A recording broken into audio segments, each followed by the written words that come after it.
Hello and welcome to my world and my personal headcanon. This week we are continuing the thought experiment I began when I asked the question last week, what if Vegeta were female? In part one we covered a lot, some key moments in Princess Vegeta's life, the situation with her gender being an issue for her father, how she was basically disowned when Tarble was born, her younger brother, and how her relationship with Nappa and Raditz is quite different, and it's more of a there's more of a camaraderie of the trio to an extent there, and how her attitude and reasoning of going to Earth was more out of revenge, with the Dragon Balls being kind of like a nice bonus if they happen to be, legit or not. So after leaving Earth, the fight with Goku and going down the way it is, Vegeta has a bit of a mindset issue in that she kind of views Goku as the big reason why she doesn't have Raditz and subsequently Nappa with her anymore. That they're dead because of Goku's mere existence. So after going to get herself healed up, she is looking to head back to Earth for round two. Now, on her way to a space pod, she is accosted by Kui, who informs her that Frieza was listening in on their scouters and that he has taken Zarbon and Dodoria off to pursue the Dragon Balls, following up on legends and rumors that Namekians created them, and that hey, if the planet Namek, which was long thought to be destroyed, is still around, maybe they're Namekians, and they can use the Dragon Balls and for Frieza's own personal gain. Vegeta, in this case, doesn't give a damn about this. She has her goal, so she's heading off back to Earth instead of heading to Namek. And it's on her way back to Earth that her space pod comes just close enough to the refurbished Namekian ship to where she senses the energy of Gohan and Krillin. Again, we don't know how or why the sensing of energy becomes second nature to Vegeta in the anime, but or in the manga in this case, but in the case of this scenario, it happens in space, and she changes course in her space pod and follows Gohan, Krillin, and Bulma in their spaceship all the way to fake Namek. Don't worry, we are moving on from it rather quickly, because after the trio from Earth crash on Namek, on fake Namek, Vegeta arrives and basically saves them, quote unquote. But she makes it blunt, pretty damn clear to Gohan in particular that she is taking them as hostages, going to take them all the way back to Earth and force Gohan's father to fight her again. And it's at this point that Vegeta meets someone who impresses her quite a lot with her bravado. Bulma. Bulma steps up to Vegeta's face and tells her that her plan is stupid and pointless for a couple of different reasons. One being that she, Bulma, has known Goku for a very long time, and if there's one thing she knows about him for absolutely certain is that he loves a good fight, and that he is more than likely going to be itching to fight Vegeta again because of her strength. And Krillin kind of confirms this and states to Vegeta flatly that the only reason that he didn't finish her off with Yajirobe's sword is because Goku begged him not to, so that he could fight her again, and that maybe, hopefully, that Vegeta could have a change of heart, have a change of attitude, like Piccolo and Ten Shinhan did before, other big prominent rivals of Goku. Which Vegeta scoffs at for her own reasons that she does not disclose. But she's also going to take him back to Earth regardless. She's going to stick with her plan until Bulma speaks up again, stating, by the time they can make it all the way back to Earth, Goku would have already left. And then Vegeta asked the big question, why the hell they are off Earth and in space in the first place. The trio explained to her the whole situation with the Dragon Balls, and that when Piccolo was killed, that killed Kami, and that took away their Dragon Balls, and thus they have no way of bringing back their friends and the people that were killed during the Vegeta and Nappa's arrival. And knowing this and getting the confirmation that the Namekians have something to do with the Dragon Balls, Vegeta starts realizing and remembering and acknowledging outright what Kui was telling her, that hey, if the Dragon Balls on Earth were actually real, and that there were legends that the Namekians had something to do with them, hey, we're going to go to the Namek and see if there are Namekians and take the Dragon Balls. Much like what this trio from Earth are actually look to do, but in a more peaceful way. Vegeta is conflicted, but knowing that Goku is going to be following the trio of people that he has with him right now to the real planet Namek, Vegeta makes the decision to reveal to Bulma, Krillin, and Gohan everything she knows about Frieza and the situation that they would be heading into outright. And to her astonishment, despite how terrified Bulma, Krillin, and Gohan are when she lays out exactly who Frieza is, that Frieza has the Doria and Zarbon with him, they're still willing to go because, hey, that means people might be in trouble, and who knows, maybe they can do something to help. And, at the same time, it's like, hey, help the Namekians. That means they will be more inclined to use the Dragon Balls to help them bring back their friends. So Vegeta has more or less been impressed and shocked here by the attitude of these three from Earth. And it's more likely, and it's driven more by how Bulma is phrasing things and laying things out to Vegeta, who's never really had like somebody, another female to talk to for a long stretch of time. Because I imagine that any females in the Frieza Force, if there are any, but let's assume that there are, would not exactly be going out of their way to be friendly to the lone female Saiyan. If the general attitude of virtually everyone else that we see in the Frieza Force is anything to go by, you think Princess Vegeta is going to have an easy time finding like a fellow woman to talk to? In this case, no. So like Bulma's like the first one. So anything Bulma is saying is kind of resonance with Vegeta a lot more than anything that Gohan or Krillin is saying, because hey, it's coming from a strong female independent voice. And Bulma, despite being terrified of Vegeta, is not backing down verbally. It's like her tone is what it is. She has that attitude, and it's making a mark on Vegeta in that regard. It's like, okay, Bulma's cool.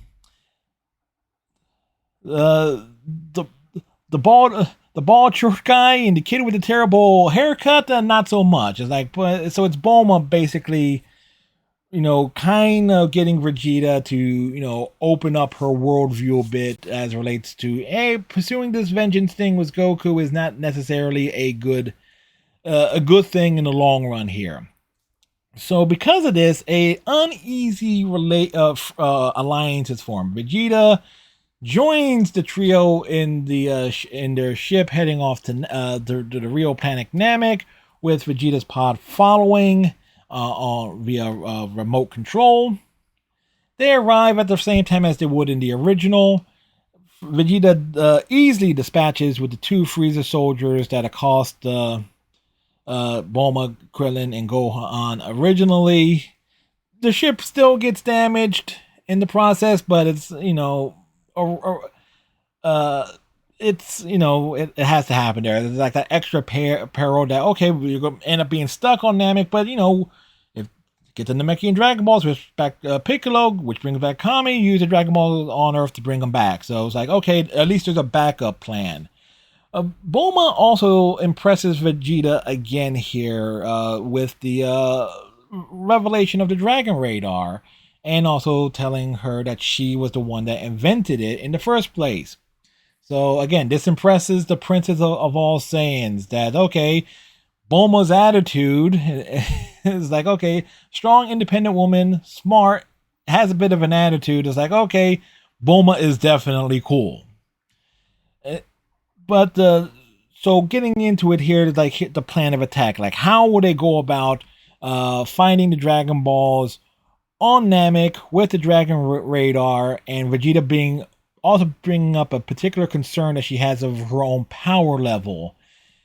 Gohan and Krillin reveal that they can suppress their power level a bit, so they can go out and scout, meet up with any Namekians, trying to tell them that they're here to help get the Dragon Balls and everything here. So everything with Gohan and Krillin going to the village, they're witnessing what happens to Mori, Cargo, within the rescue of Dende. That all happens per normal outright. Vegeta and Bulma stay at the cave because, again, Vegeta's, power level probably, being easily detectable at this point. They have a bit of a one-on-one conversation. It's like, for Vegeta, it's her first woman-to-woman chat for anything, and the subject of Vegeta's mindset, on what brought her to Earth in the first place, and her losing Raditz and Nappa because of Goku's mere existence is a big focus. Bulma brings out that, hey, maybe if Raditz showed up with a different attitude and instead of trying to force Goku to go with him and kidnapping Gohan, the whole thing could have been avoided. And it's at this point Bulma also lets it slip. Vegeta and her friend Nappa basically killed her boyfriend, or rather ex-boyfriend, this of course being not Yamcha. Vegeta asks which one was killed, which one that was, and Bulma tells her it's like Yamcha. It's like, is that Vegeta asking, is that the one with the scar? And then realizing Bulma says, oh, ex-boyfriend, and before she can really pursue that line of inquiry any further, because she was kind of like, intrigued by Yamcha's mere existence in part one of this very ill-conceived series, Kui shows up. Kui having been following Vegeta ever since, Vegeta left the healing planet, rather. Kui arrives at the cave, fires a shot at that nearly kills Vegeta's new best friend, and Vegeta proceeds to eviscerate Kui in a very spectacular and gory fashion. Realizing that Kui was following her and definitely used the scouter to track her to the cave, Vegeta tells Bulma that she's going to go off and deal with any Frieza forces that might be searching for high power levels, turn the tide in their favor, considering the odds are against them. This eventually leads to Vegeta encountering Dodoria, who was chasing Krillin, Gohan, and Dende. Vegeta, of course, intervenes and learns from Dodoria that all the rumors that that Nappa was telling Vegeta that Frieza was the one to destroy the Saiyan homeworld were actually true. Vegeta, of course, dispatches with Dodoria in spectacular fashion while cursing herself for not taking what Nappa was saying all those years under more consideration and with a bit more taking him a bit more seriously as regards to rumors.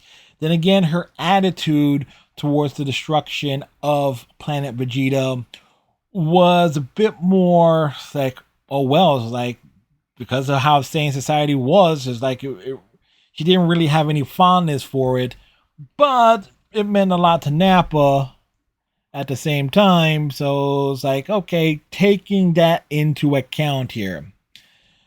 Vegeta forms a new plan with Krillin, Gohan, and Dende. As they use the Dragon Radar that they have with them to confirm that Frieza has 5 Dragon Balls already. The 4 that he had originally and the 1 that he took from Dende's village, leaving 2 in play. The plan is Krillin's going to take the Dragon Radar and head off to a village to try and acquire their Dragon Ball. Gohan and Dende are going to head off to Guru's to get the Dragon Ball from there. While Vegeta is going to have the best day ever, continuing to wreak havoc and destroy and taking out any member of the Frieza Force that she can find. So Krillin and Gohan basically are doing the Dragon Ball retrievals, and Vegeta having a very fun day. Now, Gohan's encounter with Guru and Nail is very similar to what Krillin's was in the original source material. Getting the Dragon Ball, getting his potential unlock, and leaving Dende behind. And while also learning the situation regarding Guru's poor health, and that if he dies, the Dragon Balls will be gone. They will be no more.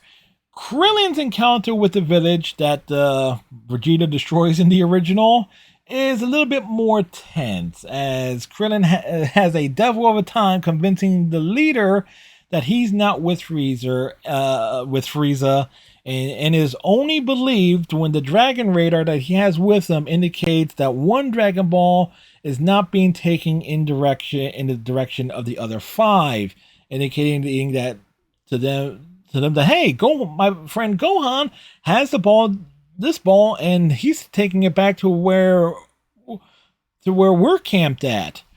So this convinces, this Namekian village leader, okay, give Krillin their Dragon Ball, and the leader of this particular village makes plans to evacuate it and to rally around to defend Elder Guru's pillar, tower, whatever it is, plateau. It's like, okay, everyone there, rally around our leader and, try and put up some sort of defense in case these big powerful forces head over that way.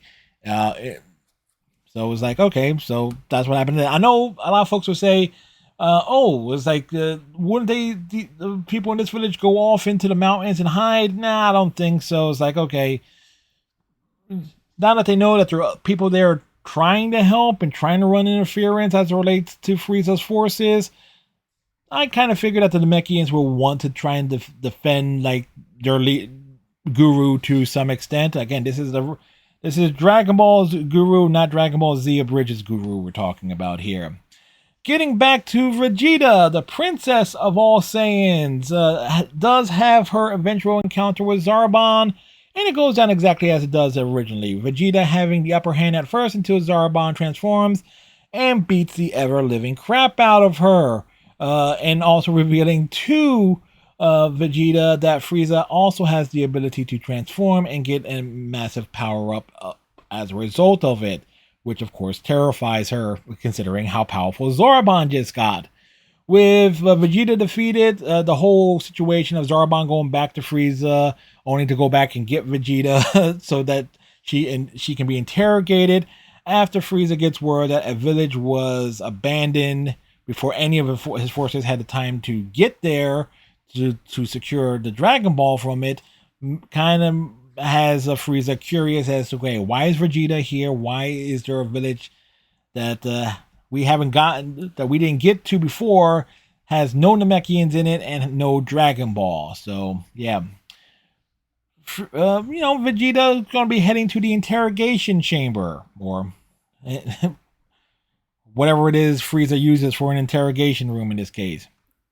Gohan and Krillin return to Bulma with their 2 Dragon Balls, with Gohan filling them in on what he's learned, leading them to question on how they should go about going after the 5 remaining Dragon Balls.